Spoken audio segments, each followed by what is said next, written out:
কে দিল পিরিতের বেড়া লিচুর বাগানে কমলার বাগানে সইগ কে দিল পিরিতের বেড়া লিচুর বাগানে।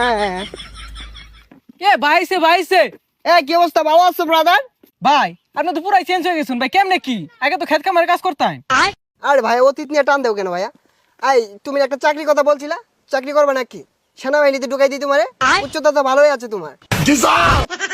ভাই আমি যে উষা, আমার তো পুলিশে নেয় না, সেনামিতে ঢুয়ে দিবেন কেমনে কি ভাই? আরে সমস্যা নাই, সেনাবাহিনী আমার কাছে ছোট ভাই। তুমি যদি 2 ফুট চাও তাও তোমারে ঢুকাই দিব না মানে চাকরিতে। আচ্ছা ভাই ঠিক আছে, একটা চাকরির ব্যবস্থা করে দিন যে। এই ভাইয়া দাঁড়াও, একটা ফোন দিই। হ্যালো কদম আলী, এই মুড়ে আমার গাড়িটা নিয়ে আসো তো। কি কোন ভাই, এই সিফার ওটা এত বড় গাড়ি ঢুয়াইতেছেন ঢুকবো?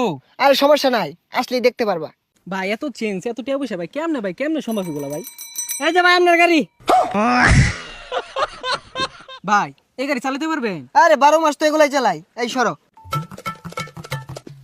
দেখছস ভাইয়ের কি চেঞ্জ। এ ভাই ভাই ভাই এ ভাই ভাই ভাই ভাই ভাই উঠেন ভাই। না সমস্যা নাই, এই ঢাকা শহর রেস করি তো, এখানে ফাঁকার উঠপায়া গাড়িটা একটু পাকার দিকে চলে গিয়েছিল। এই তোমরা কাজ করো, গাড়িটা গ্যারেজে পাঠাই দাও, সমস্যা নাই।